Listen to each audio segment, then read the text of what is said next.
Well, this is awkward. I never thought we'd be sitting here talking about a subcompact pistol. And though recently I've decided to purchase a subcompact pistol because my needs have changed, I never really thought that we would ever be sitting here listening to me review a subcompact pistol. But what I will say is the reason that we are is because this one is so good, and this is the subcompact pistol I have been waiting for. Welcome, friends. This is the HK P30sk in 9mm. This one specifically is the variant 1, so it's the light LEM, and it's the law enforcement package. So it has 3 magazines and night sights. Let's get the boring crap out of the way with dimensions. Your overall length is 6.42 inches. Your overall height is 4.57 inches. Your overall width is the standard P30 without the lever width of 1.37 inches. And the barrel length is 3.27 inches, which is very familiar to some people with the P30sk. There's no sight radius listed, and I don't know where my tape measure is. The P30sk, loaded with 10 rounds of 124 grain bonded plus P ammunition, weighs in at 1 pound 13.2 ounces, plussed up 1 pound 13.7 ounces. The P30sk loaded with a 15 round P30 or VP9 9mm magazine loaded with 124 grain plus P bonded hollow points, comes in at 2 pounds even, plussed up 2 pounds 0.5, we'll call it 0.5 because it keeps bouncing back and forth. Alright, your field strip, very simple for the most part. You have to pull the slide back very far for these P30 series guns. I don't know why. This is your receiver, very standard on the inside. Pretty normal. Some of the parts are a little shorter because this is a smaller frame gun, and the hammer spring's pretty tiny. Here is the recoil spring assembly. You'll notice here that it is a dual spring design. Now with a subcompact pistol, your recoil spring assembly is the key to the city. This is what determines how shootable your pistol is, not the mechanical accuracy. No. How much your end user actually wants to shoot it. Because it's very easy to have a very snappy and uncomfortable subcompact pistol. Now your barrel is your standard cold hammer forged cannon grade steel with polygonal rifling barrel, which is very important, especially for a subcompact pistol, because you're sacrificing quite a bit of velocity as you neck it down. And here is your slide. It's very small, fits in my hand, and I don't have very large hands, so kind of funny. Putting it back together, some would say this is the Peter Dinklage of pistols. Putting it back together, it's very simple and pretty standard for a P30. Alright, going into your ergonomics, features, trigger, and sights. The very first thing is, you'll notice this is a 10 round magazine, which is flush fit. You won't get any more flush fit magazine capacity out of that. But what I will say is, this is fully loaded. You can insert it very easily into the gun with no drama or stress, and it ejects just as easily. Can't do that with everybody's stuff. Now moving into ergonomics, features, trigger, and sights. Ergonomics. Now, you're going to be very hard pressed to find any pistol out there on the market that has better ergonomics than a P30 and a VP9 for the most part. I know that's a bold statement. A lot of people want to try to say, well, this gun does that, but what I will say is HK found a way to make these finger grooves very unobtrusive, and they fit a very large variety of shooters with different hand types. Fat hands, skinny hands, medium hands, long hands, all that stuff. So not only do you have your configurable side panels and back strap, you also have very unobtrusive finger grooves, which is a point of contention for some people with other manufacturers. This gun comes with the large backstrap installed from the factory. I put the medium on there because that's what I run on all of my P30s, but what I will say is the large backstrap on the regular P30s for me, the P30 and the P30L, very uncomfortable, whereas the large on this one wasn't as bad, but the medium was still better for me. Also, you'll notice we have the elbow macaroni design instead of the stippling from the previous generation P30s. For contrast, here is a P30L. That's more of a stipple job. Yes, there's raised areas and it doesn't really go past the base material here as far as the depth of the stippling, but you'll notice it's not really uniform. It has a design to it and a quasi-uniformity, if you will, but it is kind of chaotic as well. It's not really too uniform. Under the VP9, which is where it was instituted in the first place, tested there, and you'll see it's the same exact design. Now what's good about this design is it's more uniform and the texture is more uniform. It's more of a, I don't know, injection mold versus kind of like a stipple job feeling. I don't really know how to go too far in depth because I'm not an engineering genius, but the elbow macaroni texturing is more predictable than the HK45 and P30 series sort of stipple. I run them both equally well and I have no complaints with either. They both feel solid in my hand. Now what all this long drawn out explanation translates to is a subcompact pistol feeling cemented in your hand. This thing is the best subcompact pistol I've ever put in my hand, hands down, bar none, period. Because it's got everything right. It's not obtrusive here, so I like this over the P30sk because this is better. I can interchange everything, which is better. The texture is awesome, and it just feels right in my hand. It doesn't fight my hand at all. Instead, it makes itself at home in my hand, which is really, really awesome. And that's why a lot of people are raving about this handgun, is the grip. And even though your pinky's hanging off the bottom, it's very, very confidence inspiring, and I forget half the time that this is taking place. Whereas when I shoot other pistols that have that similar setup or short grip or anything like that, I immediately notice it because I'm not comfortable on the rest of the gun. You'll also notice that there's a 1913 style Picatinny rail on the front of the pistol, which most manufacturers avoid adding because they're like, well, it's a subcompact, they're not putting a light on it anyway.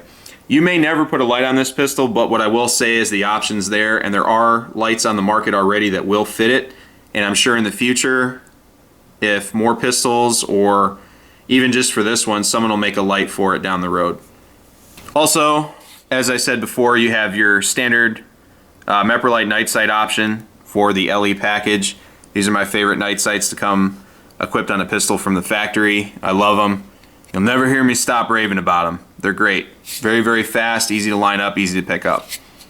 And then the rest of the pistol is pretty standard. You have your P30, HK45, VP9 style magazine release. And you have the longer slide releases for this pistol. That's because it's a non-lever variant. If you have a safety lever on a P30 series gun, you'll get the shorter levers. They are interchangeable for those people that want to see that on their gun, which is great. Okay, so moving on to the trigger. Trigger's a light LEM, so you have your long initial pull after you touch the round off. If you ride the reset, you have a shorter reset than the initial pull. Very, very fast trigger. And in the P series, it's very nice. I will say though, compared to other LEM triggers, you'll find that you have sort of a stall factor in the reset. Because the P30 series in single action resets farther, it's a little sloppier. You'll have that little stall factor in the back there.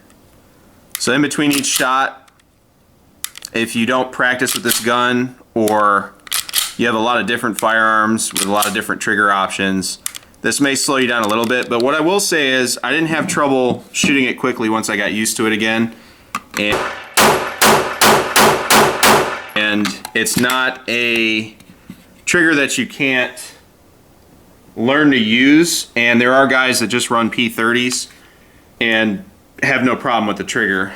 And just to contrast here, we have HK45 and light LEM, and it's very, very short. Like, I'm almost making it worse because I'm not doing it as precisely as I would under live fire. So it's very, very fast and resets a lot shorter. The reset texture between the two are very similar. Your audible and tactile reset are there. It's just length of pull from the reset to the brake for the single action. The P30 series is, and the P2000 series really is a hang up for a lot of people. Last thing in features is, very interesting to me, you notice that the barrel is flush, the front of the gun is flat, all the way down like a laser cut it, and, because it probably did, you'll notice that the recoil spring assembly has a large flat button on the end like that. And I can't knock the gun out of battery by pushing on it. Whereas, if you look at other guns that HK's made, you'll see, this is a P30L obviously, you'll see a slant, the barrel protrudes, and the recoil spring assembly, you can push on it, won't stop the slide from moving. Same thing with your HK45. And the VP9 is a little different, and you'll see where they kind of got it from, I think. The front is pretty straight, although there's a little divot in the front, but a lot of fuzz on this one. And the barrel still protrudes, but it's closer to flat, right? Now what this does is it gives you, and I don't have this on good authority from HK or anything, but it gives you what some people really look for in a pistol called standoff capability.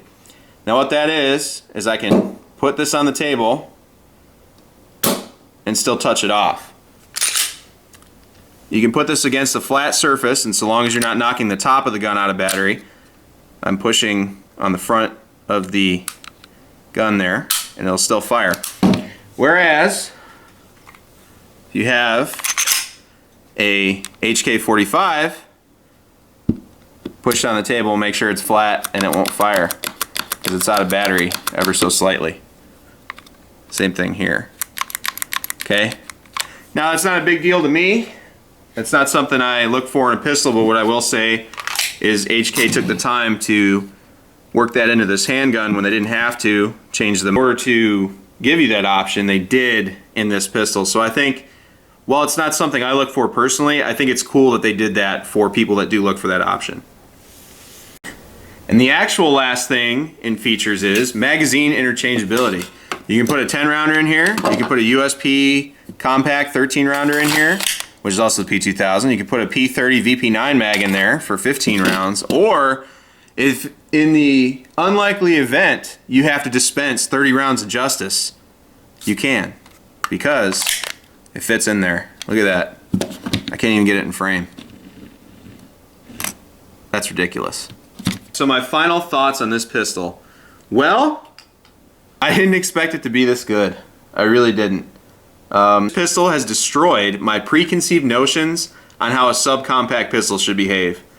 This thing shoots crazy flat. I can shoot it all day and enjoy it. It's not one of those guns where I shoot because I have to, because I carry it sometimes, get it over with, and then put it back.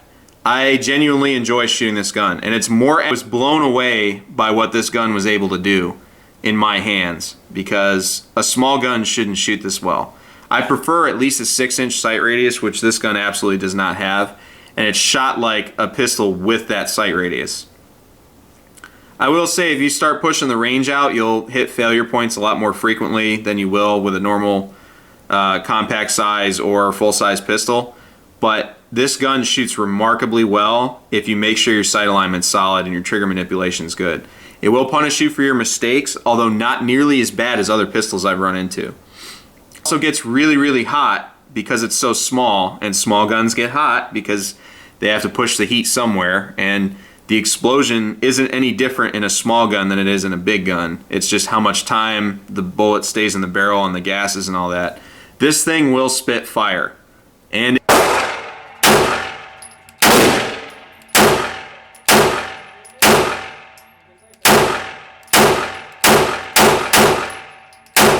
it will get hot. And this gun is like, you know that moment in your life when you have your first really serious breakup, whether it's in high school or after college, or when you start a life with somebody and it all falls apart, and you feel like you really gave it your all, right? And then you start having some relationships afterwards and they all fall by the wayside for one reason or another, and you give up, right? You just give up. You're like, I don't need that right now, I'm just going to focus on me. And then you go out, you go to the bar, or you go to a favorite restaurant, you order a drink, and while you're waiting, you look down the bar, and there she is. You'd already given up, you weren't going to try, but there she is. And she's looking at you. And you hit it off. You decide to talk to her, you hit it off, and everything goes great from there. It's like music. And it's beautiful. That's what this pistol is. I know that's a bold claim, but a lot of manufacturers miss the mark when they neck down their guns. They'll have completely successful full-size and compact options, but when they go to the subcompact, they miss something. It's not the same. It doesn't feel as good. And in their defense, it's a hard job. It's not easy to make a subcompact. So my hat's off to anyone that makes a subcompact that runs, but you really, really have to appreciate a subcompact pistol that feels like the full-size or the compact, that gives you everything that those pistols gave you, the feeling, the excitement, the happiness, and the confidence in the small gun. You really, really have to appreciate it, and that's what this pistol is. It's well engineered. They didn't miss anything. All the pieces were brought together and interconnected to form this symphony. It's like music. She's perfect at what she does. She'll never be a range gun, she'll never be a home defense pistol, and she'll never be a duty gun. Her job is to tuck away and be hidden, and in a moment's notice, when your life's on the line, defend it. That's what this pistol's for. And it does it perfectly. I will submit personally, and yes, this is coming from an HK fanboy, that there is no other handgun out there that will do what this one can do. I've been looking for a subcompact pistol for a long time. I wanted something that I can carry, either appendix or by itself, that will complement something that's its full-size counterpart. And I know she's not perfect, but that's what we love them for. We love them just as much for their flaws as we do their strengths. And that's what this gun is. It's not perfect, but it's perfect at what it does. Thanks for watching. Take care of each other, stay safe, and support and defend the Constitution of the United States of America.